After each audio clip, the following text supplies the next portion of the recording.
وصى به نوحا والذي أوحينا إليك وما وصينا به إبراهيم وموسى وعيسى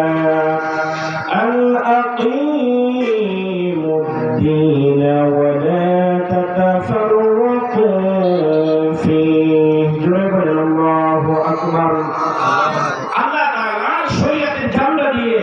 সাথে হেদায়েত দিয়ে পৃথিবীতে প্রত্যেকটা যুগে যুগে নবী রাসূল পাঠিয়েছেন না নূহ ইব্রাহিম মুসা ঈসা স্পেশাল ভাবে আল্লাহ চারজন নবীর নাম দিয়েছেন জয়বুল আল্লাহু আকবার তাদের প্রত্যেকের কাজ একটা ছিল আল আকিমুদ্দিন আল্লাহর জন্য আল্লাহর দ্বীনকে প্রতিষ্ঠা করা আমার প্রিয় ভাইয়েরা ইসলামে অনেক কিছু ইখতিলাফ থাকবে মতভেদ থাকবে যেমন আমরা যখন নামাজ পড়ি কেউ হাত বাড়ে বুকের উপরে কথা বলেন ঠিক যাবে ঠিক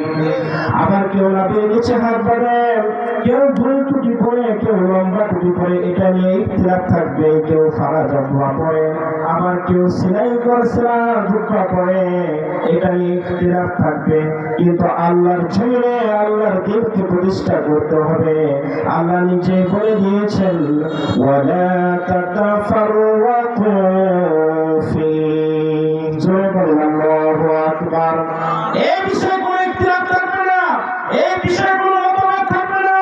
এই জন্য আমার প্রিয় ভাইরা আগামীর বাংলাদেশ ইসলামের বাংলাদেশ হতে চাই ইসলামের বাংলাদেশ করতে চাই আপনারা কি রাজি আছেন ইনশাআল্লাহ ইনশাআল্লাহ আমার প্রিয় ভাইরা এই কাজ করার জন্য আল্লাহ তাআলা যুগে যুগে নবী রাসূল পাঠিয়েছেন এই বিষয়গুলো মতভেদ করা যাবে না পার্থক্য তৈরি করা যাবে না কিন্তু আমার প্রিয় ভাইরা এই কাজটা করতে গেলে কিছু মানুষের কাছে এটা মানে অসহনীয় হবে যন্ত্রণাদায়ক হবে কথা বলে ঠিক না ঠিক যন্ত্রণাদায়ক হবে অসহনীয় হবে এটা আল্লাহ বলছে তারা হচ্ছে মুশরিক যাদের কাছে এটা অসহনীয় হবে যাদের কাছে এটা যন্ত্রণাদায়ক হবে তারা হচ্ছে মুশরিক মুমিন না কথাটা কার আল্লাহর আল্লাহ তাআলা কোরআন মাজিদের এক জায়গায় দুই জায়গায় নয়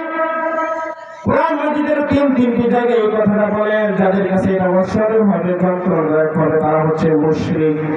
আল্লাহ তাআলা সূরা ফাতহের 28 নম্বর আয়াতে বলেন সূরা সাফের 9 নম্বর আয়াতে বলেন সূরা তাওবার 33 নম্বর আয়াতে এই কথাটাই বলেন হুয়াল্লাযী আরসালা রাসূলাহু বিল হুদা ওয়া দীনিল হক লিইয়ুযহিরাহু আলাদ দীনি কুল্লিহি ওয়ালাউ কারিহাল মুশরিকুন জোরে বলেন আল্লাহু আকবার আল্লাহু আকবার যুগে যুগে আল্লাহ তাআলা নবী রাসূল পাঠিয়েছেন আরসালা রাসূলাহু বিল হুদা সাথে আল্লাহ তাআলা হেদায়েত দিয়েছেন আমার প্রিয় ভাইরা বলেন তো আমাদের জন্য হেদায়েতের বাণী কোনটি কোরআন কথা বলেন না কেন কোনটি কোরআনুল কারীম কোরআনুল মাজিদ কোরআনুল কারীম কোরআনুল হাকীম কথা বলেন ঠিক না ঠিক হেদায়েতের বাণী এটার কাছে যারা আসবে কোরআন তাকে হেদায়েত দিবে কোরআন তাকে রূপ থেকে মুক্তি দান করবে সবাই বলেন সুবহানাল্লাহ সুবহানাল্লাহ এই জন্য আল্লাহ তাআলা বলেন ইয়া আইয়ুহান নাস ক্বাদ জাআতুকুম মাউইযাতুম মির রাব্বিকুম ওয়া শিফাa'un লিমা ফিস সুদূর ওয়া হুদান ওয়া রাহমাতুন লিল মুমিনিন জোরে বলেন আল্লাহু আকবার আল্লাহু আকবার ও মানব জাতি শোনো ইয়া আইয়ুহান নাস মানুষ জাতি শোনো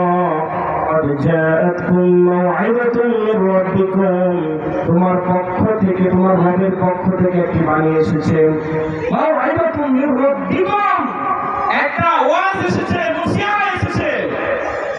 এবং হেদায়েত এসেছে হেদায়েতের বাণী এসেছে হুদাও ওয়া রাহমাতুল লিল মুমিনিন এটা হচ্ছে মুমিনদের জন্য হেদায়েত এবং রহমত স্বরূপ জোরে বলেন সুবহানাল্লাহ এই জন্য ওই কোরআনের কাছে আসতে হবে না দূরে থাকবেন কথা বলেন কাছে আসবে না দূরে থাকবেন কাছে আসতে হবে এটা বলছিলাম আল্লাহ তাআলা যুগে যুগে একটা নবী রাসূল পাঠিয়েছেন সাথে একটা হেদায়েত দিয়েছেন তাদের প্রত্যেকেরই একটা কাজ ছিল ইউযহিরাহু আলা দীনি কুল্লিহি পৃথিবীতে যত মতবাদ আছে যত ইসলাম আছে সমস্ত ইসলামকে বরবাদ করে দিয়ে উল্টিয়ে দিয়ে আলা দীনি শক্তি শুধুমাত্র কেবলমাত্র ইসলামকে বিজয়ী শক্তি হিসেবে দাঁড় করানোর জন্য আল্লাহ তাআলা যুগে যুগে নবী রাসূল পাঠিয়েছেন। জোরে বলেন আল্লাহু আকবার।